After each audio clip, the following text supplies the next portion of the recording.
What was the initial spark that brought this to the V&A? Because I was fascinated when I heard about this exhibition, and partially because there are lots of food exhibitions that I've heard of around the world and that I've been to and spoken at, but to see an institution like the Victoria and Albert Museum bring in food was, for me, kind of this next step in gastronomy, that it's really cuisine and gastronomy in many respects have been considered as art, but mostly that kind of haute cuisine, very high level. Yep. And kind of that idea of gastronomic artistry. But this is looking at food, kind of removing the culinary and chef part and really looking at, as you said, the kind of cross-disciplinary collaborations, looking at messaging and artists using food as a medium for expressing their ideas. And I thought that was a brilliant kind of indication that if something like if an institution like the V&A are bringing this in, that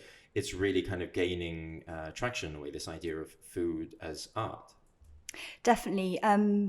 So I think the inspiration for the show was actually twofold. One is, I very much believe that museums are great places to have conversations and think about the future of where we're going as a society. And so I think they are important places to have debates, and art and design can be very good at making that feel accessible and engaging. But also, I think any exhibition starts from just seeing really great, really interesting work that you want to give space to.